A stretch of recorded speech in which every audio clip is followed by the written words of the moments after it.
Hey, Adam. So I hear you have some busboy experience from when you were a teenager, and you have some really great experiences that you took away from that and applied to your career as an advisor. Can you tell us a little bit more about that? No, absolutely.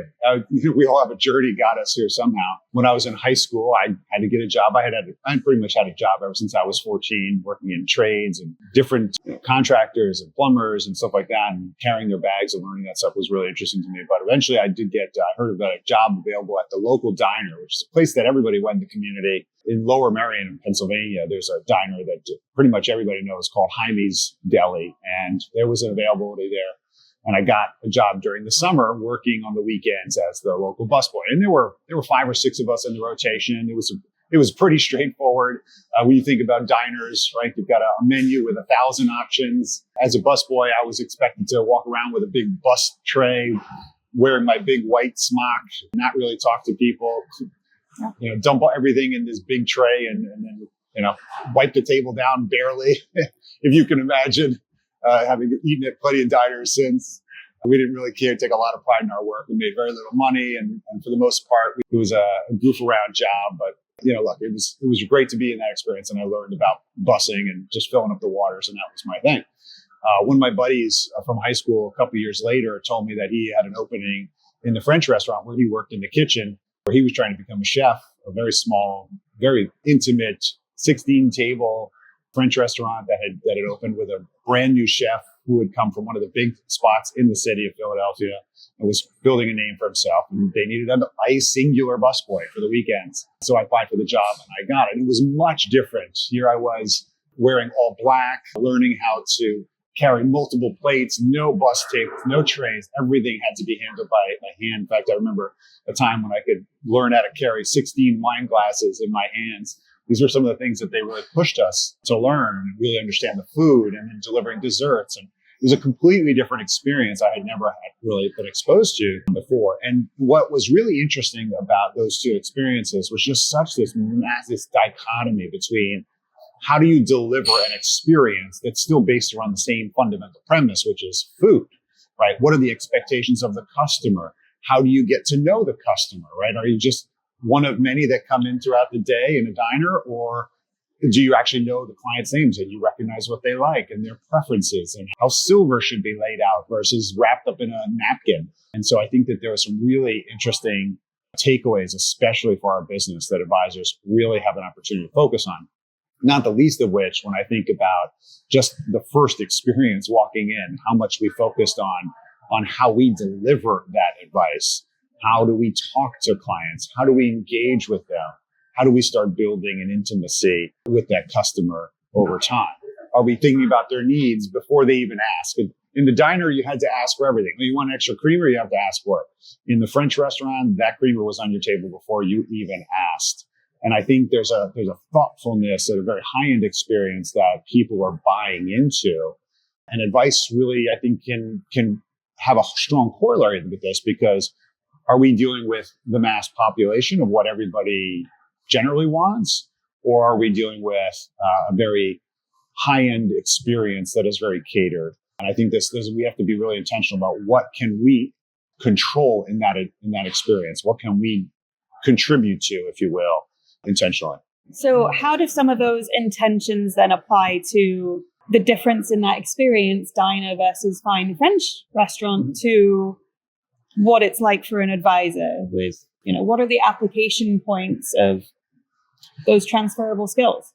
Well, I think there's probably 3 or 4 that just come to mind. And I'm sure you're thinking about them yourself, which is the differences between those two experiences. Obviously, cost is one of them. And what people are paying, or what's the perception associated with that experience that I'm willing to pay more for, whether I want just a speed burger or pancakes, or whether I'm looking for a fantastic steak, right? So I think that there's a kind of recognition that advisors probably should decide what they want to do and how they value that, how customers will value that experience based upon the perception of the environment they're in, right? We think about it. What do the tables look like? What's in your conference room?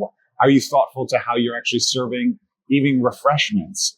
I know there's an experience I have with one of our asset map users for a long time. I went to visit his office, and he has every single drink that he knows his customers want so that when they come in, they go literally to the shelf and they get exactly, even down to one of his customers, he claims he wants a marijuana-based drink. He has it in his cabinet just for him. So being extremely thoughtful and catering an experience and customizing that experience for your customers is really a novel way to create more perceived value and therefore justify one's expense. I think that's really important. One of the other things I talk about a lot is, are you coming into an environment where there's a menu of 1,000 choices? And, the reality is that people always order the same 10 things on a diner menu. That's why those are the only fresh things in the diner. Just for those of you that want to know, almost everything else is frozen in the freezer and has to be thrown in the deep fryer. But there's the high volume items that come off the shelf are really the things that most people order. And the reason is because that level of optionality is really confusing.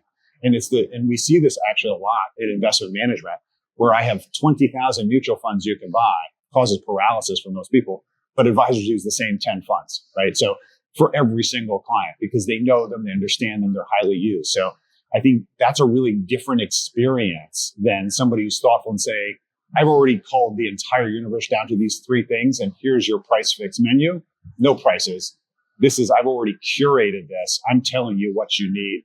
We have, foie gras, we have a chicken, we have a fish, and that's what we're serving today. And I think there's a level of curation for the customer to say, wow, these guys have already done all the research and work. They're just bringing me the best of the best, and say, you want left or right. I think that's really important today, given the fact that we all have this kind of learned attention deficit, and we're looking for our professionals to tee up the choices, because you already know what's going on in my life. You know my situation. You've already made the conclusion. I'm not going to be stuck with 1,000 decisions to make. I think that's really important. There's a great analogy between that diner and that fine dining experience. And I think the other thing to really consider is, how are the people in your organization set up to support that experience? In the fine dining restaurant, you had a maitre d'. That maitre d' greeted everybody, got to know their name, understood where they like to sit, what kind of lighting was in the room, paid attention to whether they were ongoing happy. Then they had a waiter whose responsibility was to deliver and meet their needs. And then a busboy, in a sense, more than a busboy, was literally a gopher, a person who was constantly meeting their needs. And the chef would actually come out and meet them. I mean, it was that intimate. We think about the connection that people had with that kind of experience was all very intentional and thought out. And you can see why fine dining, especially in French and Italian restaurants, is such an interesting analogy with respect to advice delivery. Right now, are our firms set up so that our staff greets our clients and knows their name and knows what they care about? Are we thinking about their beverages, what they would like when they walk in, or how they like to experience advice? Someone likes it on a big screen. Someone likes paper. Do they like the pens, or they like a pencil? I mean, we can be that thoughtful in terms of advice delivery in a way that is really going to create, I think, unbridled loyalty in ways we can never understand. That's really cool. So it's really thinking about that client journey from A to Z and every element of it. Does it affect the customers that is attracting to your restaurant, to your practice? Yeah, absolutely. I mean, when you think about it, like attracts like, right? So somebody who's going to appreciate that level of experience is going to probably be affiliated or know other people who want that experience or would appreciate it in the first place. I mean, we all live by recommendations and reviews and ratings on pretty much all the products we buy today in some measure. So there's no different than having a great customer experience and have that customer go and tell all their friends about it. Hey, or bring them next time to that restaurant. Or I found out this great restaurant. Or how many times does somebody say, hey, I'm going to be in town. Can you make a referral to a great restaurant? You're going to remember the ones where you have great experiences, right? And you're going to say, hey, I had a great experience. I'm going to refer that. So it's amazing the number of times throughout somebody's full journey, they might say, hey, do you have a great financial advisor? We're going through X, Y, and Z.